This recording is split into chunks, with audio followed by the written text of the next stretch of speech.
하나님께서 오늘 우리에게 주실 말씀은 마태복음 5장 7절 한 절 말씀입니다. 우리가 이 말씀을 함께 읽겠습니다.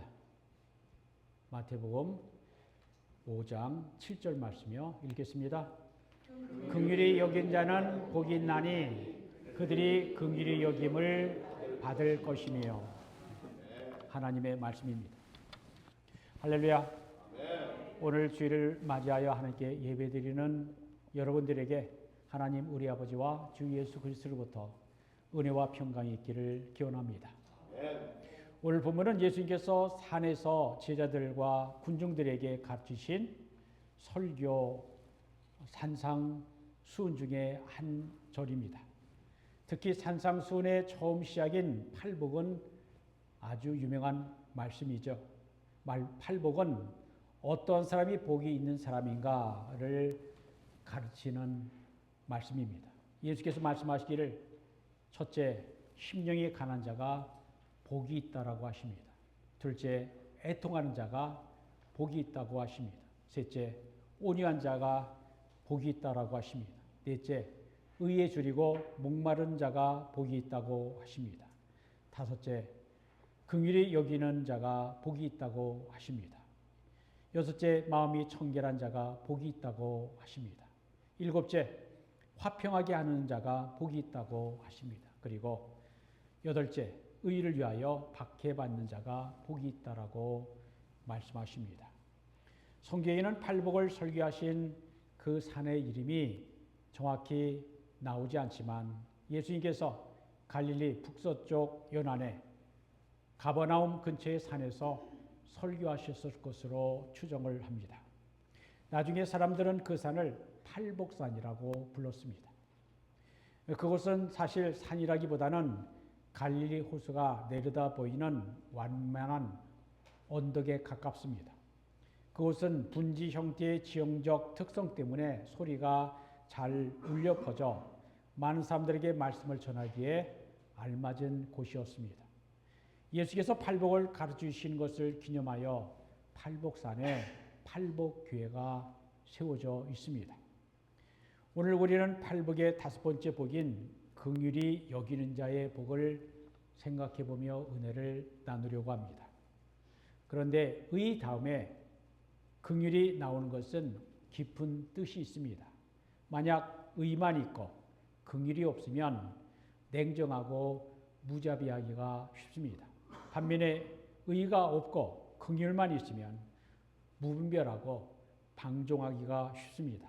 그러므로 의와 긍휼은 서로 떨어질 수 없는 행복의 조건이 되는 것입니다.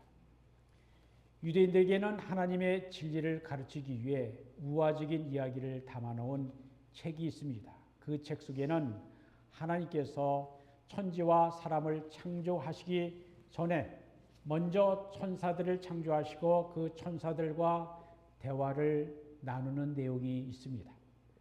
하나님께서는 첫 번째 천사인 의의 천사라고 하는 이름을 가진 천사를 불러 말씀하셨습니다. 내가 세상을 창조하고 그 세상에서 가장 으뜸이 되는 피조물로 인간을 창조하려고 하는데 너는 어떻게 생각하느냐? 의의 천사가 대답합니다. 하나님, 인간을 창조하지 마십시오. 그 인간들은 온갖 불의로 세상을 더럽힐 것입니다. 하나님께서는 두 번째 천사인 거룩의 천사에게 똑같은 질문을 했습니다. 거룩의 천사는 이렇게 대답합니다. 하나님, 인간을 창조하셔서는 안 됩니다. 그 인간들은 세상을 더러움으로 가득 채울 것입니다. 하나님께서는 세 번째 천사인 빛의 천사를 불러 똑같은 질문을 했습니다. 빛의 천사는 하나님, 절대로 인간을 창조하셔서는 안 됩니다. 인간들은 세상을 어둠으로 만들 것입니다. 하나님께서는 네 번째 천사인 긍휼의 천사를 불러 또다시 질문을 했습니다. 내가 인간을 창조하려 하는데 너는 어떻게 생각하느냐? 긍휼의 천사는 다른 천사들과는 전혀 다르게 대답했습니다. 하나님, 인간을 창조하셔야 합니다. 하나님께서 인간을 창조하시면 이 세상은 불의하고 더러워지고 어둠에 잠길지도 모릅니다. 그러나 불의와 더러움과 어둠 속에 있는 인간들에게 저는 그들을 사랑하시는 하나님의 사랑을 이야기할 것입니다. 그리고 그들은 새로워지고 하나님께서 기대하시는 사람들이 되도록 그들을 하나님 앞으로 인도할 것입니다. 하나님께서는 우리를 긍휼과 사랑으로 돌보시며 아직도 우리를 포기하지 아니하셨습니다. 하나님은 우리가 상대하고 싶지 아니한 사람들까지도 포기하지 아니하시고 긍휼을 베풀어 주십니다. 긍휼이 무엇입니까? 긍휼이 여긴다는 말은 불쌍히 여긴다, 통정한다, 자비를 베푼다, 은혜를 베푼다, 사랑을 베푼다, 용서한다 라고 하는 여러 가지 뜻을 가지고 있습니다. 긍휼은 동정, 자비, 불쌍히 여기는 마음을 의미합니다. 긍휼의 반대는 무자비, 잔인, 무정, 냉정이라고 할 수 있을 것입니다. 주님은 우리 믿는 사람들을, 이 불쌍한 사람들을 긍휼히 여겨야 우리들도 행복할 수 있다라고 말씀하십니다. 우리 하나님은 공의의 하나님이실 뿐만 아니라 긍휼의 하나님이십니다. 우리 하나님은 의로우신 하나님이시면서 동시에 긍휼과 자비가 풍성하신 하나님이십니다. 긍휼은 하나님의 성품 중 중요한 성품입니다. 긍휼은 다른 말로 자비, 인자, 사랑이라고 표현할 수 있습니다. 긍휼을 가르치는 것은 비단 기독교만이 아닙니다. 불교도, 유교도 자비를 말합니다. 어쩌면 세상 모든 종교가 자비와 긍휼을 가르칩니다. 그러나 우리 기독교의 긍휼은 단순히 말로 하는 것이 아니라 하나님의 아들 예수 그리스도께서 말씀이 육신이 되어 이 땅에 오셨고 결국은 예수님이 십자가에 자신의 모든 것을 내어놓으시고 우리를 구원하셨습니다. 기독교의 긍휼은 하나님이 우리를 지극히 사랑하셔서 자기 자신을 희생하시는 사랑인 것입니다. 예수님 삶 자체가 긍휼이셨습니다. 예수님은 목자 없는 양같이 고생하는 사람들을 보시고 불쌍히 여기셨습니다.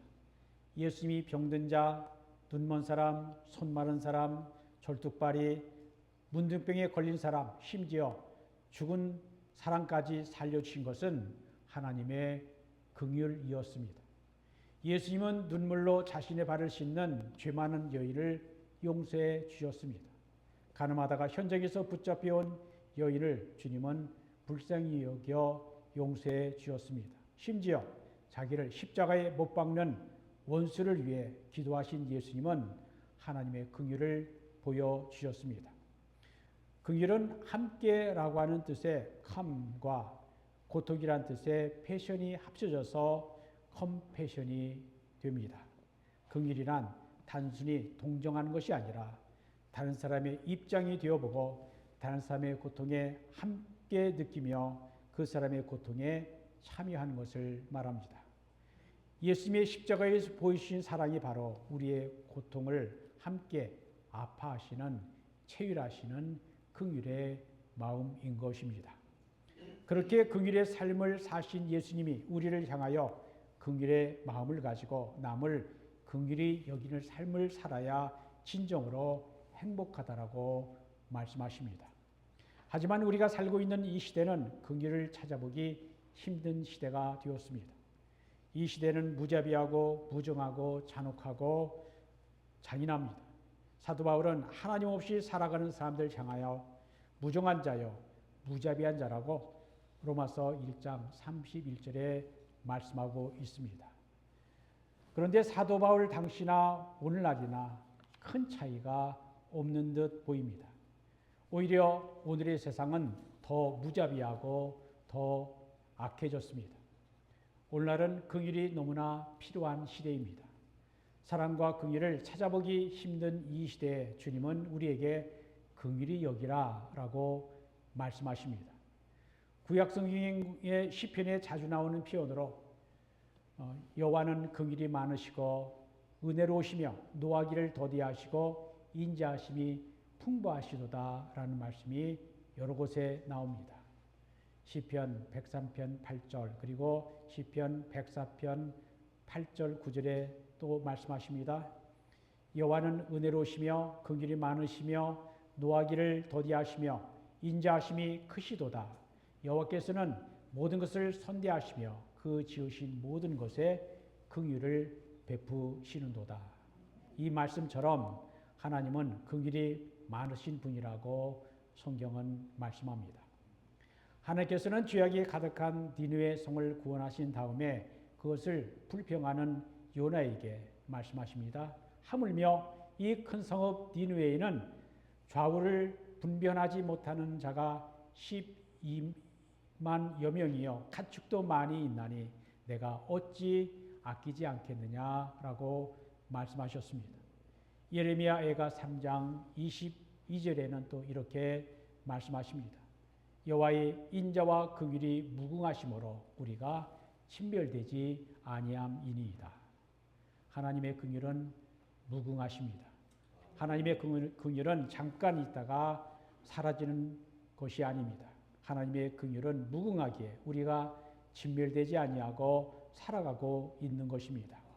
우리가 살아가는 것은 오직 하나님의 긍휼 때문입니다.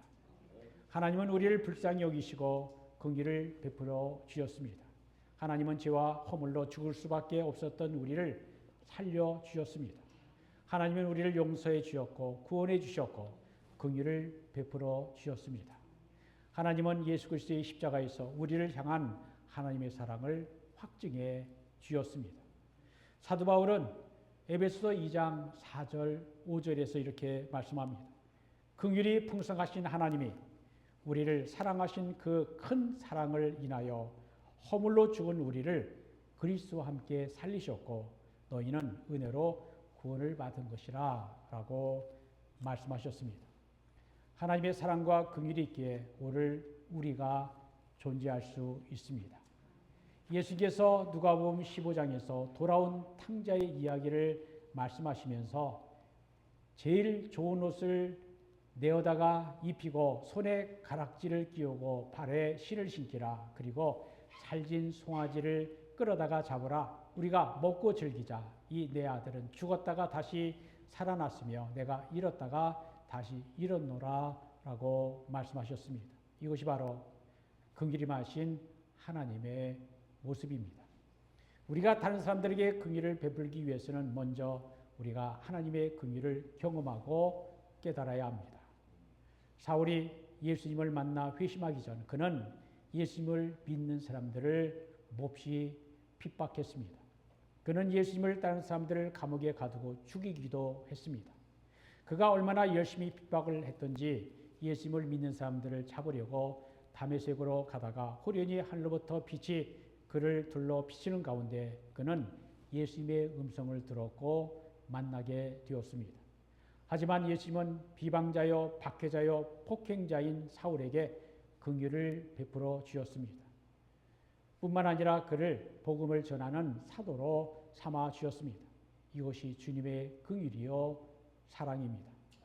우리가 왜 사울을 심판하지 않고 살려주셨습니까? 라고 묻기 전에 우리는 왜 주님은 나 같은 죄인을 심판하지 아니하시고 살려주십니까? 라고 물어보아야 합니다.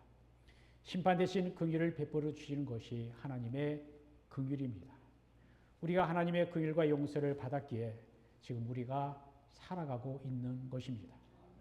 우리만 그런 것이 아닙니다. 처음 제자들도 주님의 긍휼과 사랑을 입었고 그 긍휼과 사랑에 감동하여 진정으로 주님을 따르는 자로 변화되었습니다. 예수님을 따르는 일에 적극적으로 앞장섰던 베드로가 예수님을 모른다라고 3번을 부인했습니다. 베드로는 부활하신 예수님을 만났지만 갈릴리 호수로 물고기나 잡으려고 돌아갔습니다. 그런데 예수님은 그런 베드로를 찾아오셨습니다. 예수님은 베드로를 책망하지 않으셨습니다. 예수님은 도리어 요한의 아들 시몬아 네가 이 사람들보다 나를 더 사랑하느냐라고 물으셨습니다. 그때 베드로가 대답합니다. 주님 그러하외다. 내가 주님을 사랑한 줄 주님께서 아시나이다. 이 대답을 들으시고 주님은 그에게 내 양을 먹이라 라고 말씀하셨습니다. 예수님의 용서와 사랑과 긍휼을 체험한 베드로는 주님을 위해 열심히 복음을 전하다가 결국 십자가에 거꾸로 매달려 순교했다라고 전해집니다. 도마는 어땠습니까? 예수께서 십자가에 달려 돌아가시자 자기들도 해받을 것을 두려워하여 문을 단단히 걸어잠그고 있을 때 마침 도마는 그 자리에 없었습니다. 다른 제자들이 예수님이 부활하셨다라고 말했지만 도마는 믿지 않았습니다. 그러면서 단언합니다. 내가 그의 손에 못자국을 보며 내 손을 그 못자국에 넣으며 내 손을 그 옆구리에 넣어보지 않고는 믿지 않겠노라고 말했습니다. 그런데 예수님은 그러한 의심 많은 도마에게 나타나셔서 당신의 손과 발의 못자국을 보여주셨습니다. 예수님은 도마를 책망하지 않으셨습니다. 꾸짖지 않으셨습니다. 예수님은 의심 많은 도마를 긍휼히 여겨주셨습니다. 예수님은 도마에게 내 손을 이리 내밀어 내 손을 보고 내 손을 내밀어 내 옆구리에 넣어보라. 그리하여 믿음 없는 자가 되지 말고 믿는 자가 되라 하셨습니다. 초대교회 전승에 따르면 도마는 인도에 가서 복음을 전하다가 순교하였다라고 전해집니다. 바울도 베드로도 도마도 그리고 다른 모든 제자들도 주님의 긍휼을 받았습니다. 그러기에 그들은 다른 사람들에게 긍휼을 베푸는 자가 되었습니다. 그들이 주님의 긍휼을 알았기에 목숨을 다하여 하나님의 긍휼과 사랑을 전할 수 있었습니다. 우리는 하나님으로부터 긍휼의 여김을 받아야 살 수 있는 존재입니다. 그래서 중세교회 수많은 기도문과 성가 가사 중에는 주여 우리를 불쌍히 여기소서 Have mercy on us, Lord 라고 하는 말이 아주 많이 사용되었습니다. 우리가 하나님께 간구해야 할 가장 중요한 기도가 있다면 그것은 주여 우리를 불쌍히 여기소서라고 하는 기도입니다. 우리가 우리의 생각과 말과 행동으로 얼마나 많은 죄와 실수를 합니까? 우리는 그 일과 사랑의 하나님께 생각과 말과 행동을 신중히 할 수 있도록 늘 도와달라고 기도해야 합니다. 누가 이웃을 긍휼히 여길 수 있습니까? 하나님께로부터 긍휼을 받은 사람이 다른 사람에게 긍휼을 베풀 수 있습니다. 하나님은 다른 사람들에게 긍휼을 베푼 사람에게 긍휼을 베풀어 주십니다. 야고보 사도는 야고보서 2장 13절에서 이렇게 말합니다. 긍휼을 행하지 아니한 자에게는 긍휼이 없는 심판이 있으리라. 긍휼은 심판을 이기고 자랑하느니라 라고 하였습니다. 다윗은 그의 시편 18편 25절에서 자비로운 자에게는 주의 자비로우심을 나타내시며 라고 말했습니다. 다윗은 시편 103편 13절에서 아버지가 자식을 긍휼히 여긴같이 여호와께서는 자기를 경외하는 자를 긍휼히 여기신다라고 하였습니다. 예수께서 가르치신 주 기도문을 보면 우리가 우리에게 죄 지은 자를 사하여 준 것 같이 우리 죄를 사하여 주옵시고 라고 기도하라고 가르쳐 주셨습니다. 내가 다른 사람들의 죄를 용서해 준 만큼 나의 죄를 용서해 달라고 하는 기도입니다. 다른 사람에게 용서와 긍휼을 베푼 사람만이 하나님의 용서와 긍휼을 받을 수 있다라고 하는 뜻입니다. 하나님의 긍휼과 사랑을 받은 우리는 다른 사람을 긍휼히 여기고 긍휼을 베푸는 삶을 살아가야 할 것입니다. 인도의 기독교 전도자 선다 싱이 인도의 부유한 시크족 가정에서 태어났으나 환상 중에 예수 그리스도를 만난 후 극적으로 회심을 했습니다. 이후 그는 가족과 재산을 뒤로하고 인도의 전통 고행자인 사두의 복장을 하고 신도 신지 않고 히말라야 산의 눈길을 걸으며 선교하여 맨발의 성자라고 불리면서 티베트에 복음을 전했습니다. 어느 날 눈이 내리는 추운 겨울날 그는 히말라야 산을 넘어가고 있었습니다. 거세게 몰아치는 눈 때문에 히말라야 산을 넘기란 여간 힘든 일이 아니었습니다. 그런데 한참 가다 보니 어떤 사람이 눈 속에 쓰러져 죽어가고 있었습니다. 함께 동행하던 사람에게 저 사람을 업고 가자라고 말을 했더니 그 사람은 혼자 몸으로 히말라야 산을 넘기도 힘든데 그것은 무모한 짓이다 라고 말하고는 먼저 가버렸습니다. 그러나 손다싱은 그 사람을 불쌍히 여겨 자기 등에 업고는 거센 눈보라 속에서 땀을 흘리며 산을 넘었습니다. 그런데 산을 거의 다 넘었을 때 혼자 먼저 떠났던 그 사람은 길에서 얼어 죽어 있었습니다. 손다싱이 히말라야 산의 추위와 싸워 이겨낼 수 있었던 것은 눈보라에 쓰러져 죽어가던 사람을 긍휼히 여겨 자기 등에 업고 가다 보니 온몸에 땀이 나서 매서운 추위를 이겨낼 수 있었던 것입니다. 손다싱처럼 다른 사람을 긍휼히 여기는 사람이 하나님으로부터 긍휼히 여김을 받는 것입니다. 마태복음 18장에는 1만 달란트 빚진 자의 비유가 나옵니다. 1만 달란트 빚진 사람이 왕으로부터 모든 빚을 탕감받았습니다. 그런데 그는 자기에게 100데나리온의 빚진 사람의 빚을 탕감해 주지 않고 옥에 가두었습니다. 그 이야기를 들은 왕은 1만 달란트 빚진 사람에게 내가 네 빚을 전부 탕감해 주었거늘 내가 너를 불쌍히 여긴 것 같이 너도 네 동료를 불쌍히 여김이 마땅하지 아니하냐라고 말씀하셨습니다. 긍휼을 받았음에도 불구하고 이웃에게 긍휼을 베풀지 않으면 하나님의 긍휼을 받지 못합니다. 사랑과 긍휼은 말로 하는 것이 아닙니다. 사랑과 긍휼은 행동으로 실천해야 합니다. 사도 요한은 자녀들아 우리가 말과 혀로만 사랑하지 말고 행함과 진실함으로 하자라고 요한일서 3장 18절에 말씀합니다.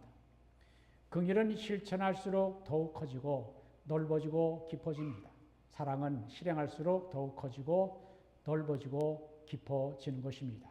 긍휼은 베풀면 베풀수록 더 많은 사람에게 긍휼을 베풀고 싶어지는 것입니다. 우리 주변에도 긍휼과 도움이 필요한 사람들이 있습니다. 우리가 그들에게 긍휼과 사랑을 베풀 때 참된 행복을 누릴 수 있습니다. 우리 모두 긍휼을 베푸는 사람이 될 수 있기를 바랍니다. 긍휼을 베푸는 삶을 살 수 있도록 하나님께 기도하면 하나님께서는 우리가 긍휼을 베풀 수 있도록 은혜와 복을 내려 주실 것입니다. 히브리서 기자는 히브리서 13장 16절에서 오직 선과 행함과 서로 나눠주기를 잊지 말라. 하나님은 이 같은 제사를 기뻐하신다라고 하십니다. 로마의 군대의 백부장이었던 고넬료에 대하여 하나님께서는 내 기도와 구제가 하나님 앞에 상달되어 기억하신 바가 되었다라고 하셨습니다. 다윗은 가난한 자를 불쌍히 여기는 자에게 복이 있으며 재앙의 날에 여호와께서 그를 건지시리로다라고 시편 41편 1절에 말했습니다.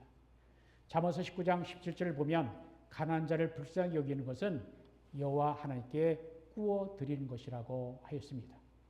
긍휼을 베푸는 사람에게 긍휼이 임하는 것입니다. 긍휼히 여긴 사람이 복을 받는 것입니다. 탈무드에 나오는 이야기입니다. 어떤 아버지가 아들에게 말하기를 이웃집에 가서 낫을 좀 빌려오라고 부탁을 했습니다. 그 아들이 이웃집에 갔다가 낫을 빌릴 수 없다라고 합니다. 라고 말했습니다. 거절당하고 그냥 돌아온 것입니다. 며칠 후에 바로 그 이웃집에서 집에 낫을 빌리러 왔습니다.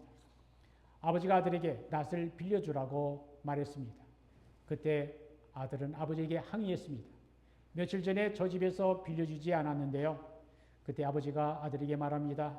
저 집에서 빌려주지 않았기 때문에 우리도 빌려줄 수 없다. 이것은 복수다.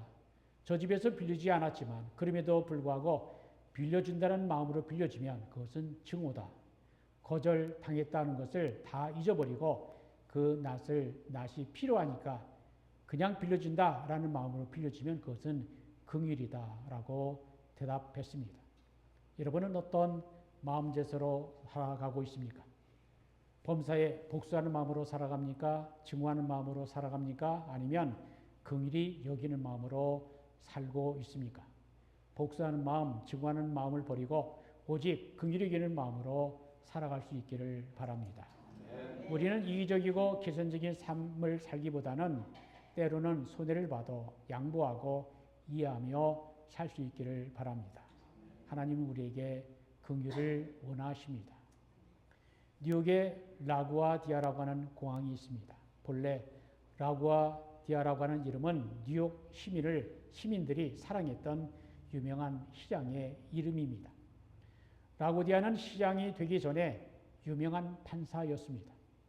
어느 추운 겨울날 라구아디아 판사가 재판석에서 한 노인을 재판하게 되었습니다. 그 노인은 가족 없이 외롭게 사는 분이었습니다. 그는 돈도 없고 너무나 배고파서 가게에서 빵을 훔치다가 체포되어 법정에 서게 되었습니다. 라구아디아 판사가 판결을 하기 전에 그 노인에게 물었습니다. 노인은 마지막으로 하신 말씀이 있습니까? 그 노인은 판사를 가만히 쳐다보다가 이렇게 말했습니다. 판사님, 저에게 한 번만 긍휼을 베풀어 주십시오. 잠시 동안 그 노인을 조용히 굽어보던 판사는 이렇게 대답합니다. 맞습니다. 노인장에게는 정말 긍휼이 필요하시군요. 그러나 노인이 잘못한 그 20불에 대해서는 책임을 져야 합니다. 마침 제게 10불이 있군요. 제가 이 10불을 대신 변상하겠습니다.